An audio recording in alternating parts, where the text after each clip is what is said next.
tema da pregação hoje é depravação total. Romanos capítulo 5, verso 12. Diz assim a palavra de Deus: Portanto, assim como por um só homem entrou o pecado no mundo, e pelo pecado a morte, assim também a morte passou a todos os homens, porque todos pecaram. Então hoje eu irei pregar o primeiro ponto dos 5 pontos do calvinismo. E o que são os 5 pontos do calvinismo? Qual a origem desse termo? A origem desse termo surgiu no Sínodo de Dort. E o que significa Sínodo de Dort? A palavra sínodo é uma reunião eclesiástica.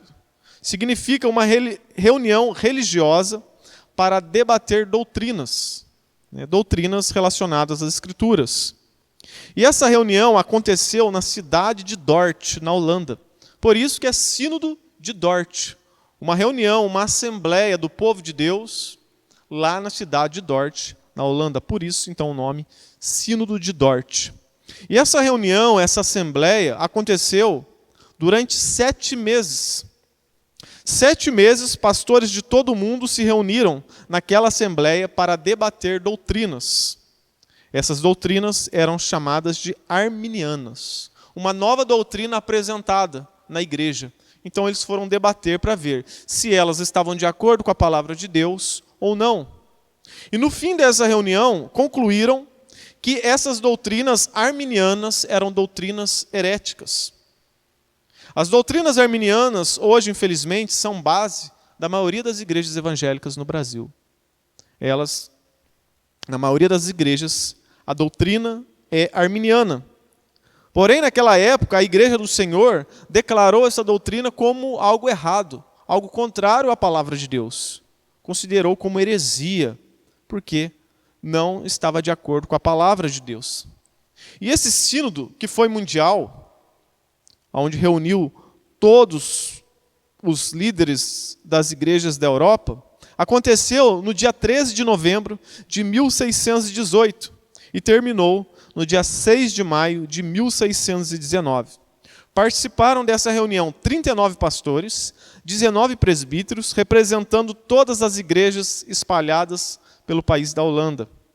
Tinham também nessa reunião 19 comissários políticos, na maioria prefeitos e juristas, 26 líderes estrangeiros, esses de todas as igrejas da Europa. Os únicos que não participaram foram os franceses. E eles não foram por quê? Porque o rei da França não permitiu que eles participassem dessa reunião. Porém, mais tarde, no ano de 1620, houve também uma reunião, um sínodo na França, para debater doutrina, o sínodo da Igreja Reformada na França. E eles adotaram os cânones de Dort, o sínodo de Dort, aquilo que foi decidido então nessa reunião. Então esse sínodo, essa assembleia, essa reunião de Dort influenciou as grandes confissões da Igreja Protestante Reformada em todo o mundo. E o que é uma confissão de fé? São as confissões de fé. A confissão de fé, ela surge por causa das heresias que vêm atacando a igreja. Então, as igrejas se reuniam, então faziam um documento professando a sua fé. Para o quê? Para combater e proteger a igreja de falsas doutrinas. Isso é uma confissão de fé. Então, esse sínodo de Dort, ele influenciou as confissões de fé das igrejas reformadas. Ou seja, então, o que aconteceu ali foi seguido e respeitado pelas igrejas reformadas em todo o mundo. Influenciou até a confissão que nós aderimos aqui na igreja. Qual que é a confissão da nossa igreja? É a confissão de fé batista de 1689. Ela também foi influenciada pelo sínodo de Dort. Esse sínodo também tornou-se o documento padrão dos reformados de diversos países da Europa, como Inglaterra, Escócia, Alemanha, Suíça e França. Nesse sínodo, os ministros arminianos foram considerados hereges. E por esse motivo, eles foram expulsos de seus ministérios. Eles foram expulsos da igreja. Eles não poderiam mais exercer a função de pastor na igreja. Foram expulsos porque foram considerados hereges, estavam seguindo uma doutrina herética. Então, quer dizer que a maioria comprova a verdade?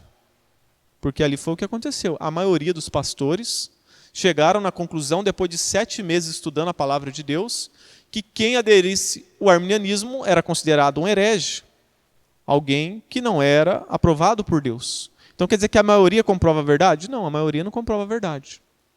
Hoje, se fosse feita uma assembleia, uma reunião dessa, né, os calvinistas são minoria hoje. A maioria é arminiana, as igrejas. Então nós seríamos considerados hereges. Mas nós devemos levar em consideração o que foi tratado no passado.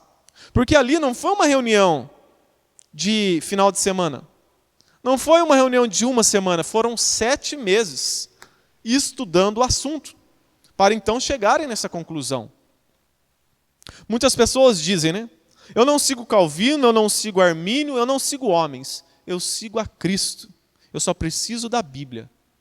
A maioria das vezes quem diz isso é um camarada que assistiu um videozinho no YouTube e despreza todo o trabalho dos servos de Deus durante longos anos, né, de história da igreja. Não seria hoje necessário nós dizermos que somos calvinistas, né? A nossa igreja é calvinista. Não seria necessário usar esse termo, sou calvinista, somos calvinistas, se não existissem os falsos cristãos, se não existissem os hereges. Então esses nomes servem para nos identificar. Por exemplo, um carteiro. Como que ele acha a sua casa? Através da sua identificação. O fulano tal, o João, mora, né, no bairro tal, na cidade tal, na rua tal, no número tal. É assim que o carteiro vai até a sua casa. Então, esses nomes são usados para nos identificar, para dizer, olha, nós não concordamos com a maioria dos cristãos. Nós não concordamos com os falsos cristãos, com os hereges. A nossa linha doutrinária é essa, é dos calvinistas. Nós entendemos que eles estão certos. Por quê? Porque existem cristãos em todo mundo. Só que existem vários tipos de cristão. Por exemplo, para o muçulmano, o cristão evangélico e católico é a mesma coisa. Mas há diferença. Por isso que nós nos identificamos como evangélicos. Por quê? Porque nós não cremos que Maria, né, foi perpetuamente virgem, que nós devemos prestar culto a ela. Né? Nós somos contrários à doutrina católica. Então nos identificamos como evangélicos. Porém, entre os evangélicos existem os arminianos e os calvinistas. Às vezes as pessoas perguntam para mim, você é evangélico, você é crente? Eu falei, eu sou, mas peraí. Eu tenho que explicar para ela. Eu tenho que falar qual doutrina que é a minha igreja, qual é a minha fé, porque eu não me considero como todos os evangélicos. Porque hoje o que as pessoas falam? Ah, evangélico. Ela vai associar você ao Edir Macedo, à Igreja da Prosperidade, a esses falsos apóstolos, né, que quer arrancar o couro do povo, ou vai identificar você como a igreja dos malucos, que fica rodando, pulando, gritando, né, falando uma língua que ninguém entende. E aí, então, eu tenho que explicar para a pessoa, olha, não, eu venho da tradição reformada, da igreja que protestou contra a igreja católica, lá em 1500. Então, tem que fazer toda essa explicação. Por quê? Porque hoje, até entre os evangélicos, há diferenças, e muitas. E entre os evangélicos existem os evangélicos arminianos e os evangélicos calvinistas. Quem são os evangélicos arminianos? São aqueles que seguiram a interpretação de um homem chamado Jacó Armínio. Então os arminianos vêm de um homem chamado Jacó Armínio. Porém, os calvinistas têm origem em um homem chamado João Calvino. Por isso, calvinistas, de João Calvino. De um homem que interpretou a Bíblia de uma maneira que nós achamos a correta. Então nós fazemos parte dos evangélicos calvinistas. E ao dizer que somos calvinistas, nós não estamos afirmando que seguimos homens. Muito pelo contrário. Nós declaramos-nos calvinistas por crer que diante da interpretação de 2 homens em relação à Bíblia, um interpretou a Bíblia de maneira correta e o outro interpretou de maneira errada. Por exemplo, está lá 2 homens que se dizem cristãos, estão diante da grama. E surge a pergunta, que cor é a grama? Nenhum deles diz assim, ó, eu recebi uma revelação, um anjo me falou que a grama é rosa ou a grama é verde. Não. Os dois leem a Bíblia, leem as Escrituras e chegam na conclusão, olha, pela minha interpretação, a grama é verde. Aí o outro olhou para a Escritura e disse, olha, pela minha interpretação, a grama é rosa. Então, nenhum deles tiveram uma revelação. Os dois interpretaram a Bíblia. Um, entendemos de maneira correta, e o outro de maneira errada. Então, nós não seguimos homens. Nós entendemos que o que um desses homens disse é a verdade. Então, é tolice hoje dizermos que não precisamos usar esses termos, calvinista, reformado. Nós precisamos para nos identificar, para não sermos colocados no mesmo pacote dos falsos cristãos. Por isso que é importante. Seguimos essa linha doutrinária. E essa linha doutrinária é a correta, é a bíblica. Em segundo lugar, ainda na parte histórica. O Sínodo de Dort foi uma resposta aos arminianos. Como assim? Jacó Armínio, de onde surgiu o arminianismo, os seguidores de Jacó Armínio, que levaram à frente a sua teologia, foi um teólogo holandês que nasceu em 1560 e morreu em 1609. Ele foi educado na fé reformada, rejeitou as doutrinas ensinadas pelos reformadores. Seus discípulos disseminaram seus ensinos, formulando os 5 pontos do arminianismo. E fizeram uma representação ao parlamento holandês, protestando contra a fé reformada. Por que surgiu os 5 pontos do calvinismo? Os 5 pontos do calvinismo, então, foi uma resposta a essas 5 questões levantadas pelos arminianos. Se os arminianos não viessem com esses 5 argumentos, com esses 5 pontos, com esses 5 pontos de doutrina, nem existiria a necessidade de haver os 5 pontos do calvinismo. Então, os 5 pontos do calvinismo surgiu para combater esses 5 pontos heréticos, esses 5 pontos de doutrinas contrárias à palavra de Deus. Então, os 5 pontos do calvinismo foi uma resposta à heresia do arminianismo. Assim como as cartas do apóstolo Paulo e toda a Bíblia. Foi isso que aconteceu naquela assembleia. Grande parte do Novo Testamento foi escrito para responder a heresias. Se você olhar as cartas de Paulo, você vai ver que Paulo constantemente está combatendo os falsos mestres, os falsos ensinos. As cartas, né, do apóstolo Pedro, Judas, as cartas de João. Nós temos estudado a carta de João. E ali João está combatendo o gnosticismo. Vários livros da Bíblia são para combater hereges e falsos ensinos. Então, sou estranho alguém dizer, né? Pare de discutir doutrina. Vamos pregar o amor. Vamos pregar a Bíblia. Pare com isso. Sendo que a própria Bíblia foi escrita justamente para combater os falsos ensinos. Não tem a ver essa frase. O que Paulo disse para Timóteo em relação aos hereges em sua carta? Paulo disse, como a maioria dos evangélicos dizem hoje, não julgueis. Né? Vamos pregar o amor? Olha o que Paulo disse lá em 1 Timóteo, no capítulo 6, no verso 12. Combate o bom combate da fé, Timóteo. A igreja está sendo ameaçada. Vá para o combate. Defenda a verdadeira doutrina. Lá em Tito 1,11 vai dizer, é preciso fazê-los calar, porque andam pervertendo casas inteiras, ensinando o que não devem, por torpe ganância. Olha a ordem, faça esses homens calarem a boca. Estão trazendo falsa doutrina, falso ensino. Paulo não disse, né? Deixe-os, Deus vai julgá-los.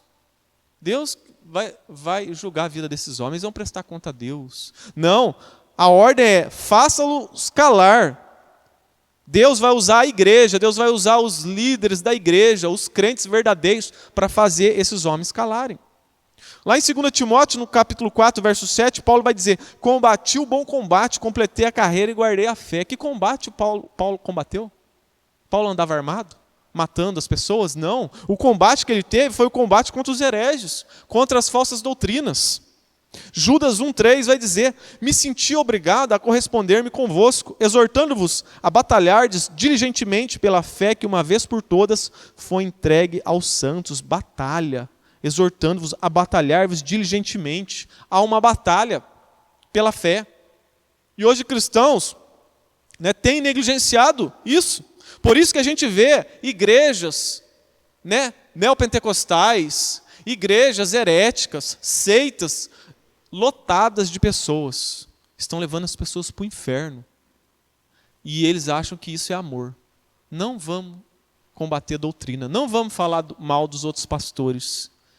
Quem faz isso não tem amor nenhum pelas almas.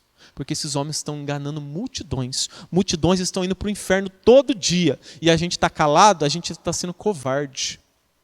E a Bíblia diz que os covardes não herdarão o reino dos céus. Um pastor que ama, ele vai defender a verdadeira doutrina. Ele vai falar a verdade, mesmo que ele perca a cabeça. Na igreja primitiva surgiram os apologistas.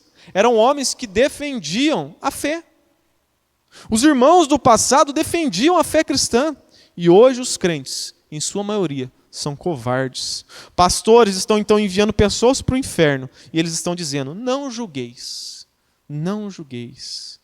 A mentira reinou por causa do discurso. Não vamos discutir doutrina.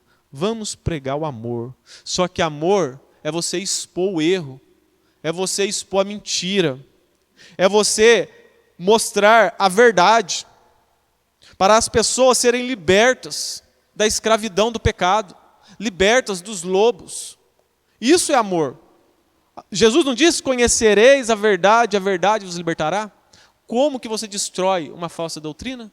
Com a doutrina verdadeira. É expondo a falsa e também expondo a verdadeira. E aí as pessoas serão libertas. E aí as pessoas encontrarão salvação, encontrarão propósito para as suas vidas. Mas enquanto nós ficarmos calados, nós estaremos fazendo parte dos covardes. Esse ensino não é algo novo. É algo pregado durante toda a história da igreja. Nós não estamos criando uma nova doutrina. Isso foi o que os nossos irmãos do passado pregaram. Eles combateram o bom combate. Eles lutaram pela fé verdadeira. Em terceiro lugar, agora nós entramos na doutrina, depravação total.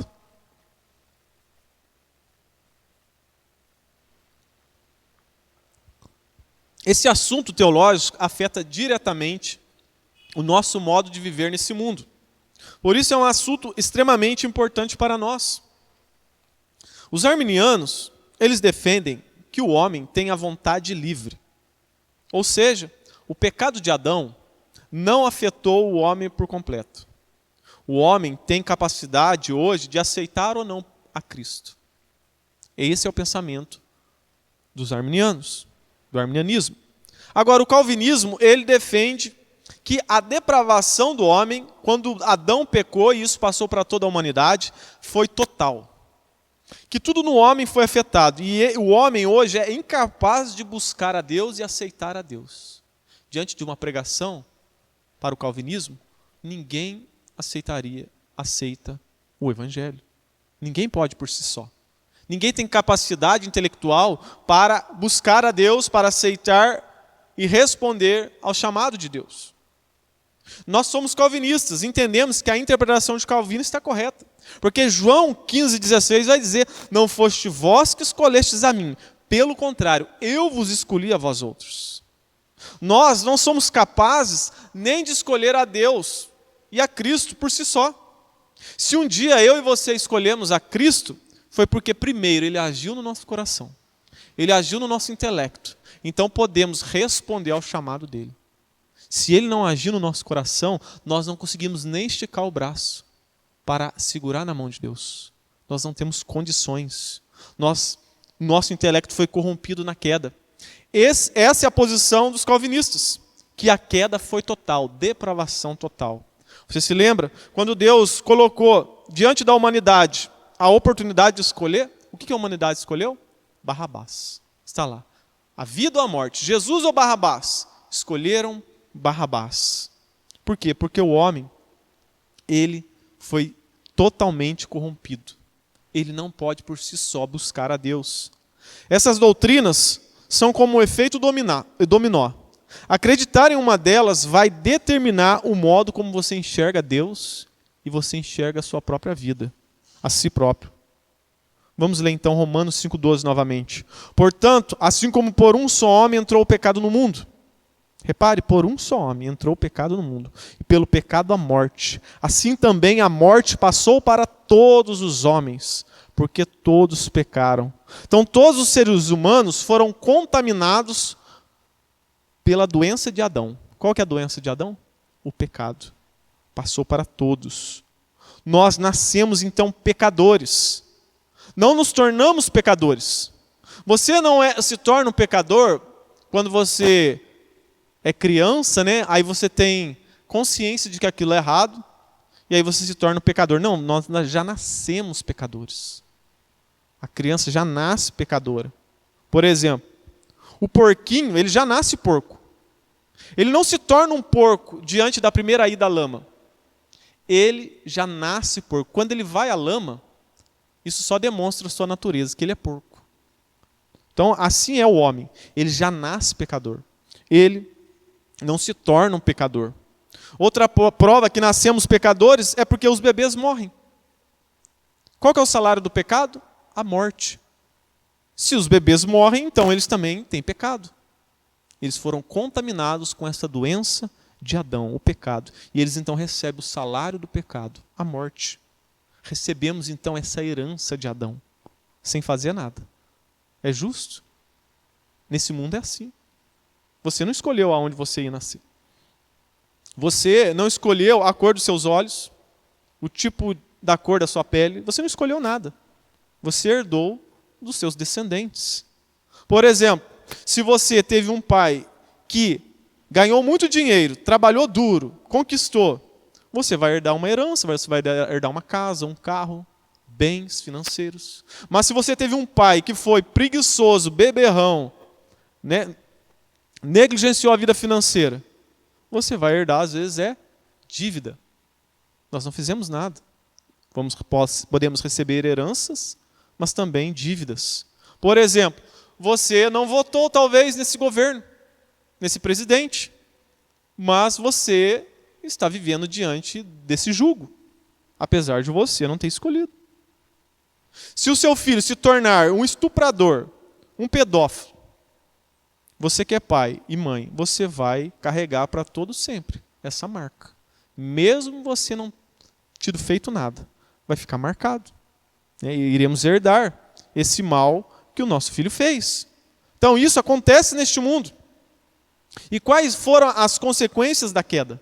Fomos totalmente corrompidos. Isaías capítulo 1, verso 6 vai dizer: desde a planta do pé até a cabeça não há nele coisa sã, senão feridas, contusões e chagas inflamadas. Umas e outras são espremidas, não espremidas, nem atadas, nem amolecidas com óleo. Ou seja, todo ser humano foi corrompido, está contaminado, está doente. As nossas emoções foram contaminadas, o nosso intelecto foi contaminado, nossa vontade foi contaminada, o nosso físico foi contaminado, tudo em nós está podre.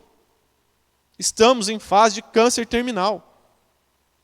Por isso o homem é incapaz de buscar a Deus por si mesmo. Ele não tem condições. Já os arminianos discordam. Não, que isso? O homem não está tão perdido assim não. O homem tem chance de escolher a Deus. Por que muitas pessoas hoje creem em coisas absurdas? Porque o intelecto foi corrompido. A queda afetou o nosso intelecto. Por exemplo, como pode um homem criar uma imagem, dobrar o joelho e pedir para aquela imagem que não fala, não anda? E a pessoa está lá, dobrada diante de uma imagem, fazendo um culto a uma imagem. É porque o intelecto foi afetado na queda. É por isso que as pessoas creem nesses absurdos. Como que pode pessoas hoje acreditar em horóscopo? Está lá o camarada. Lança lá, né? Hoje, quem sair vai encontrar um amor verdadeiro. Aí lá, todo mundo hoje, um mês que nasceu, né, do signo lá, aí sai, vai encontrar o amor na rua, né? Aí o camarada já é casado, vai encontrar outro amor? Né? Não faz sentido, e as pessoas acreditam em horóscopo. Os ateus creem que o nada gerou tudo. que o caos, né, gerou tudo que há no universo, tudo organizado, com as suas leis perfeitas, cálculos perfeitos. Eles acreditam que nós viemos de uma ameba, somos parentes do macaco. Eles acreditam nessas loucuras. Para ser ateu, eu sempre digo que tem que ter muita fé. Eu não tenho fé para ser ateu. Né? Então, as pessoas acreditam nessas coisas por quê? Porque o intelecto do ser humano foi afetado na queda. Pessoas acreditam no Edir Macedo, nessas igrejas de apóstolos. Os irmãos sabem, não existe apóstolo hoje. E as pessoas acreditam nessas loucuras. O camarada está lá, passa ano após ano, na pindaíba, deixa tudo na igreja, não conquista nada, passa só na miséria, e está lá o pastor, o apóstolo, andando de avião para cima e para baixo, helicóptero, comendo do bom e do melhor, aí vai lá, compra uma mansão lá em Campos do Jordão, né, as torneiras, tudo de ouro, e as pessoas estão lá, passa ano após ano lá, ouvindo esse homem pregar, e não saem. Por quê? Porque o intelecto do ser humano foi afetado na queda. Eles não conseguem enxergar a Deus, enxergar a verdade. Até os artistas da Globo dizem não acreditar em Deus, mas está lá num programa de TV, eles dizendo, nossa, estamos sentindo uma energia diferente neste lugar. Não acredito nessas loucuras, energia. Que energia? Os indianos, eles acreditam em cada coisa estranha. Há quem diga que lá há um rio, aonde esse rio é totalmente poluído. E eles dizem que se você mergulhar no rio, você vai sair purificado. O rio tudo contaminado. A chance de sair morto de lá é gigantesca, com uma bactéria. E eles acreditam nessas loucuras. Por exemplo, na Índia, né, a gente olha para a vaca, a gente vê, glorifica a Deus. Que benção. Da vaca sai o leite, o queijo, né? Essa vaca aí vai se tornar uma picanha deliciosa. A gente glorifica a Deus, glória a Deus. Agora o indiano não, o indiano olha para a vaca, ele adora a vaca. Está lá a vaca passando na rua, ele para o carro para a vaca passar. Achando que talvez a vaca também possa ser um antepassado seu. Então eles acreditam nessas loucuras, coisas insanas. Por quê? Porque o intelecto do ser humano foi afetado na queda. Romanos 3,10 vai dizer, não há justo nenhum sequer, não há quem entenda. Não há quem busque a Deus. Todos se extraviaram, a uma se fizeram inúteis. Não há quem faça o bem. Não há nenhum sequer.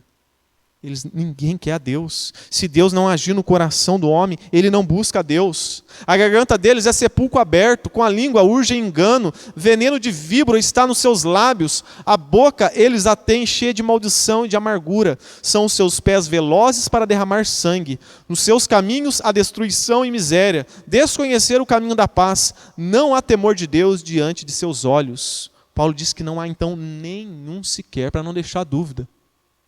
Por exemplo, eu posso dizer assim, ontem todo mundo foi no casamento. Quando eu estou dizendo isso, você sabe que eu não estou falando que é todo mundo que existe na terra. Mas muitas pessoas foram. Então Paulo, para não deixar dúvida, ele diz, foi todo mundo, mas aqui é todo mundo mesmo. Nenhum sequer, todos os indivíduos. Todos eles não querem a Deus. O homem sem Deus, sem a regeneração, sem a salvação, ele não quer a Deus, ele não busca a Deus. Por isso que Paulo diz, não há nenhum sequer, para não deixar dúvida. Os arminianos, pelo contrário, dizem que não. Nós queremos, as pessoas buscam a Deus por si só. A Bíblia diz que não. Paulo diz que não. Então nós ficamos com a Bíblia. Paulo está dizendo que ninguém quer Deus, o homem odeia o Deus verdadeiro. E até quando o homem vai à igreja por si só, sem Deus agir no coração, é pelos motivos errados, não os verdadeiros. Talvez eu e você, a primeira vez que fomos a uma igreja não foi com a motivação correta. No meu caso foi isso. Eu fui para a igreja por quê? Porque minha vida estava indo de mal a pior, eu precisava de Deus, né? A gente sempre fala assim, estou precisando ir na igreja. Está tudo atrapalhado, preciso ir na igreja. Mas eu não estava indo em busca da verdade, em conhecer o Deus da Bíblia. Estava indo para resolver os problemas que eu tinha. E quantas pessoas hoje estão em uma igreja, mas não têm a fé verdadeira? Eles têm fé para buscar Deus, para resolver os seus problemas, mas não a fé que salva. Isso aconteceu com os 10 leprosos. Os 10 leprosos tiveram fé para serem curados. Foram lá até Jesus. Jesus curou os 10. Um só voltou. Um só teve a fé que salva. Aí Jesus disse para ele, a tua fé te salvou. Só um teve a fé que salva. Muitas pessoas têm fé para ser curado, fé para arrumar um emprego, fé para conseguir um casamento, mas não tem a fé verdadeira, a fé que salva. Essa só é dada por Cristo, por Deus. Ou seja, ninguém então busca a Deus por si só. Se um dia você buscou a Deus com a motivação correta, é porque Deus buscou você primeiro. Deus agiu no seu coração, Deus quebrantou o seu coração, para então você buscar a Ele. Filipenses 2,13 vai dizer, porque Deus é quem efetua em vós tanto querer como realizar, segundo a sua boa vontade. É Deus, se Deus não agir em nós, nós estamos perdidos. Nós não iremos buscar a Deus. Quais foram também as consequências da queda? Nascemos completamente escravos. Somos escravos do diabo. 2 Coríntios 4,4 vai dizer, nos quais o Deus desse século cegou o entendimento dos incrédulos, para que lhes não resplandeça a luz do Evangelho. Então os homens desse mundo são cegos espiritualmente. O diabo colocou uma venda nos olhos dos incrédulos. O ser humano, então, ele não consegue enxergar a lei de Deus. Ele não consegue enxergar as maravilhas de Deus, porque o diabo lhe cegou os olhos. Então, o homem, por si só, ele não tem uma mente livre para aceitar o Evangelho. Ele foi corrompido, ele foi cegado, escravo do diabo, escravo do mundo, como diz Efésios 2,1. Ele vos deu a vida estando vós mortos nos vossos delitos e pecados, nos quais andastes outrora segundo o curso deste mundo, segundo o príncipe da potestade do ar, do espírito que agora atua nos filhos da desobediência. Nós estávamos mortos. O morto, ele não responde. Você já conversou com o morto? Eu uma vez tive esse triste desprazer, né? Eu estava indo para Guaratinguetá, na Estrada Velha, atrasado para ir para o meu curso de mecânica. De noite, minha viseira estava meio arranhada, aí eu estava de moto, o bondão piscou para mim, a hora que eu fui ver, tinha um corpo estirado na pista. Passei em cima do camarada de moto, caí lá na frente, voltei correndo para ajudar ele, comecei a falar com ele, levanta, levanta, e ele não respondia. Aí eu vi que ele estava morto. Não responde. Eu orei por ele, mas aí eu descobri que ele já estava morto, né? Houve um acidente antes do meu, e ele morreu nesse acidente. Então o morto não responde. E é assim que a Bíblia nos mostra. Que estamos mortos, o morto não responde. Ele não consegue responder. Não há atividade espiritual nenhuma. Esse é o estado do homem sem Deus. Ele não pode responder ao Evangelho porque ele está morto espiritualmente. Lá no Éden, houve 2 mortes. A morte física e a morte espiritual. Por isso que Jesus disse para Nicodemos, Nicodemos foi visitar Jesus de noite. E Jesus disse para Nicodemos, Nicodemos, é necessário que você nasça de novo, para então você entrar no reino dos céus. Todo homem precisa nascer de novo. Aí Nicodemos não estava entendendo, como assim? Eu vou entrar no ventre da minha mãe? Eu já sou velho. Ele não estava entendendo as coisas espirituais, de que o homem está morto também espiritualmente, e ele precisa nascer de novo. Então, por mais inteligência e bons argumentos que nós possamos usar para pregar, ou para convencer alguém, o morto não vai responder. Se Deus não agir no coração daquele morto, não ressuscitar, fazer o coração dele bater novamente, ele não vai responder ao chamado, aos argumentos. Os mortos não entendem. A capacidade mental deles foi aniquilada. É como se eu fosse lá hoje, lá no cemitério de Cruzeiro, e começasse a pregar lá, e eu estou esperando que os mortos se levantem das tumbas. Exatamente isso que a Bíblia mostra. O arminiano, ele entende assim, ó, o pregador faz o convite. O homem, então, ele raciocina e responde ao convite ou não. Para o arminiano, o homem tem capacidade de responder ou não. Agora, a Bíblia diz o contrário. O pregador, ele prega sabendo que está pregando para mortos. E que se Deus não fizer um milagre, aquela pessoa não vai responder ao convite. É como Deus disse para Ezequiel, lá no Vale de Ossos Secos. Ezequiel está num vale cheio de ossos, ossos sequíssimos. E aí Deus dá uma ordem a Ezequiel. Ezequiel, profetiza diante desses ossos. Ezequiel então começa a profetizar. E ali os ossos, né, começam agora a construir carne, pele, nervos, se transforma num grande exército. Assim é quando todo pregador prega a palavra de Deus. Eu sei que muitas pessoas estão mortas. E eu oro sempre para que Deus venha trazer vida àquela pessoa que está morta, para que ela entenda o Evangelho. Não foi assim que Paulo pregou lá na cidade de Filipos? Paulo estava pregando. E Deus diz que, a Bíblia diz que Deus abriu o entendimento de Lídia. Ela estava morta. Para que ela entendesse o Evangelho e se convertesse. É assim que acontece quando nós pregamos a palavra. Deus precisa agir no coração da pessoa para que ela responda.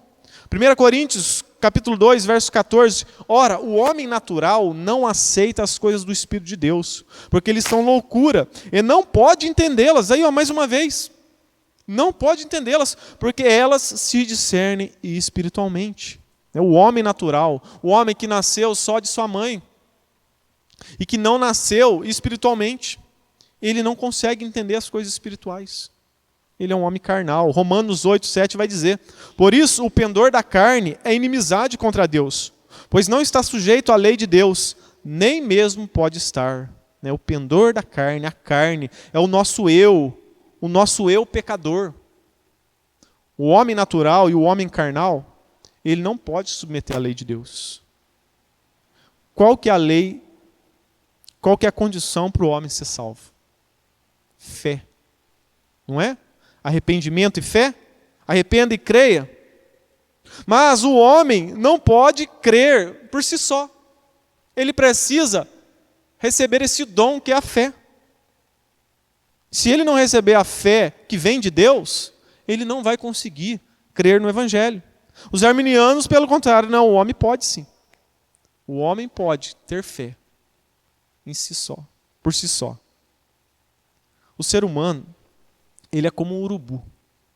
O urubu está ali, diante do urubu. Uma lasanha fresquinha. E do outro lado, uma carniça. Um animal morto, podre. Qual que é a natureza do urubu? Ele não vai na lasanha. Ele vai na carniça. Assim é a vontade do homem.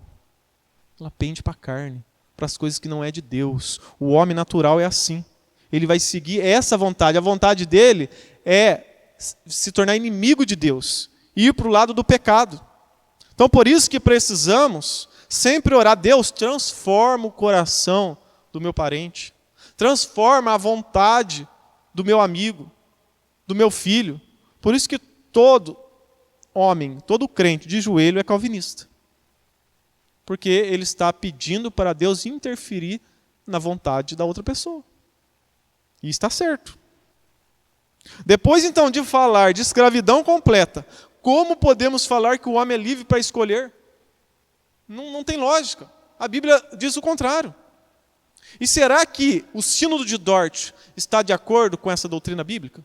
Com esses versículos? Olha o que diz o capítulo 1, no artigo 5, lá do Sínodo de Dort, da resolução desta reunião. Em Deus não está de forma alguma a causa ou culpa desta incredulidade. Então, quando o homem é condenado por falta de fé, não é culpa de Deus. É porque ele herdou isso de Adão. Então, ele não tem fé porque ele já nasceu corrompido. O seu DNA contém, ali a parte de Adão.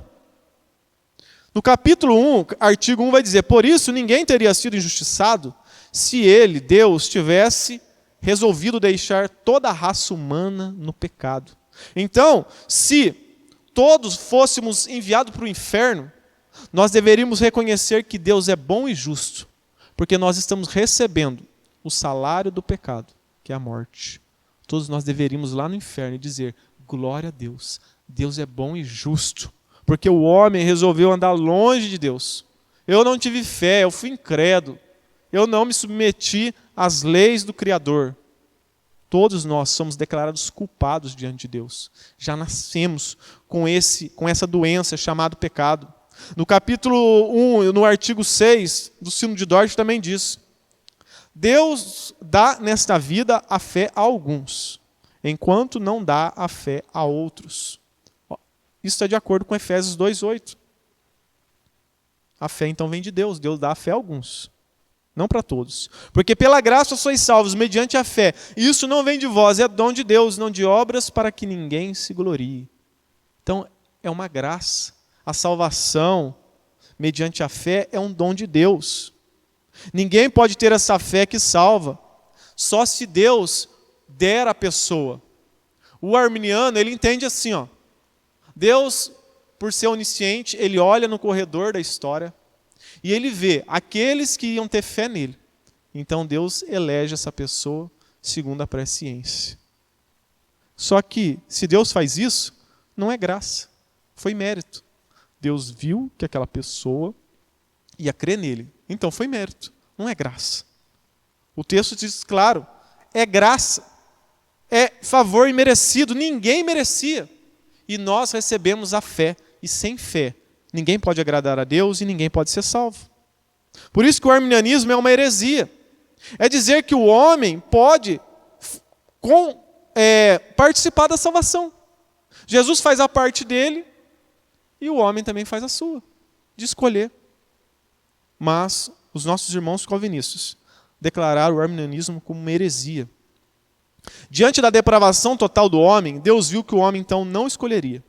Então o que Deus fez? Deus olhou para a humanidade. Ninguém me quer. Ninguém quer buscar Deus. Ninguém quer fazer parte do povo de Deus. Aí Deus precisou predestinar pessoas para a salvação. Deus, antes da fundação do mundo, predestinou então pessoas que seriam salvas. Efésios 1:5 vai dizer: Ele nos predestinou para filhos de adoção por Jesus Cristo, para si mesmo, segundo o mérito, segundo, se você levantou a mão um dia e aceitou Jesus, não. Segundo o beneplácito da sua vontade, segundo o conselho da sua vontade. Ele quis salvar pessoas. Atos 13:48. Os gentios, ouvindo isso, regozijavam-se e glorificavam a palavra do Senhor. E creram toda a humanidade? Não. Todos os que haviam sido destinados para a vida eterna. Só esses creram, não foi todos. Aí o arminiano diz: creia e você será eleito. A Bíblia diz o contrário. Você só creu porque você é um eleito. O eleito, ele vai crer. Agora, se você não foi eleito, você nunca vai crer em Deus. Se Deus não nos escolhesse, então nenhum de nós o escolheria. Ninguém seria então salvo se Deus não predestinasse antes da fundação do mundo. Muitos entendem erroneamente a doutrina da predestinação. Como que as pessoas entendem a predestinação? A maioria dos evangélicos. Eles entendem assim, ó. Há num barco 100 pessoas. E na mente dessas pessoas, né, eles acreditam assim, ó. Há num barco 100 pessoas, umas boas e outras ruins. E aí Deus, ele meio que faz assim, ó, unidunité, unité, salamé minguê, o escolhido foi você. Aí Deus vai lá com a pinça assim, né, e puxa assim, ó, eu quero esse. Vai ser você. Você foi salvo. Não importa se você é bom ou ruim, eu vou escolher você. Agora, no calvinismo é diferente. No calvinismo é assim, ó, há num barco 100 pessoas. Só que essas 100 pessoas, não existe nenhuma delas que são boas. Todas são ruins. Nesse barco há 100 criminosos, 100 serial killers, 100 bandidos assassinos.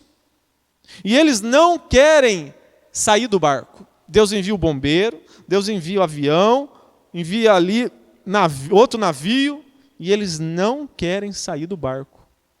E aí Deus, então, ele, por ser misericordioso, ele vai lá e salva alguns. A predestinação, ela fala do amor de Deus pela humanidade perdida.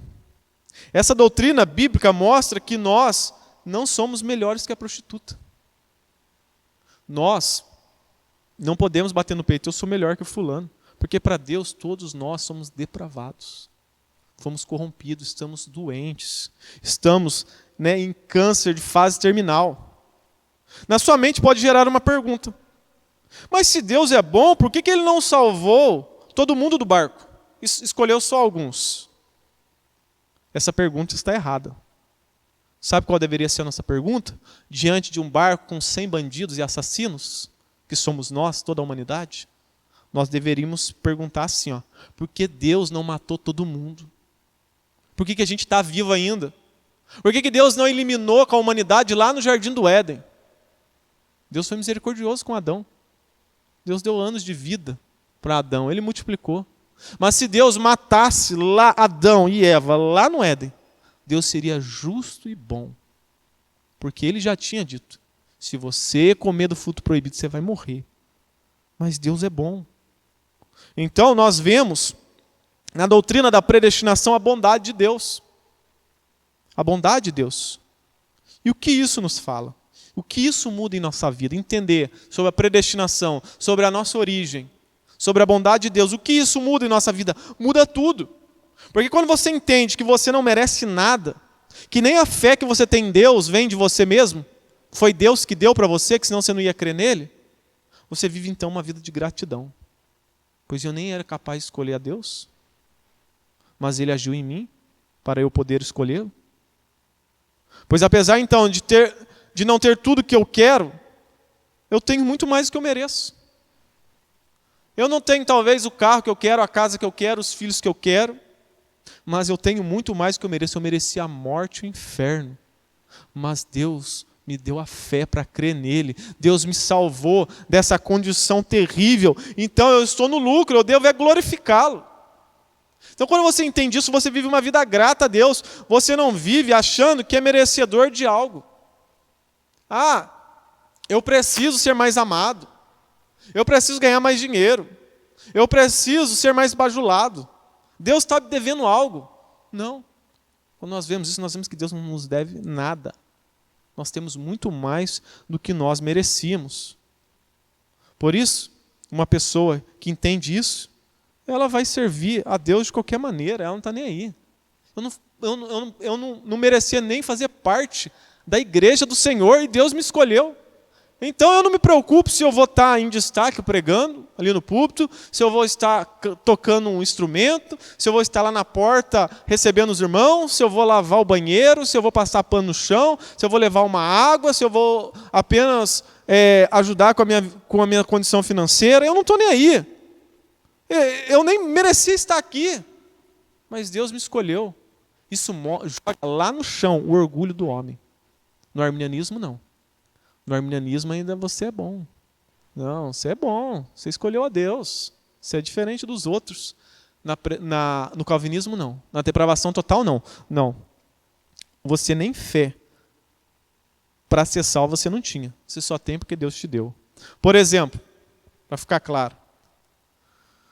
Está lá. Um milionário. O cara vive numa mansão. Come das melhores comidas.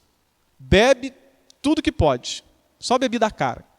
Aí ele vai pegar um avião para Miami e ele paga o avião de primeira classe. Aí o que acontece? A viagem atrasa. Ele está lá no aeroporto, aí a agência diz para ele, olha, a gente vai ter que deixar você num hotel 5 estrelas aqui, para amanhã a gente conseguir um outro avião, porque esse avião não deu certo. Aí, o cara que tem uma mansão, bilionário, milionário, ele vai para o hotel 5 estrelas, para ele é lixo. Eu moro numa mansão, piscina, tem do bom e do melhor, aqui não tem tudo que eu tenho. Ele começa a reclamar.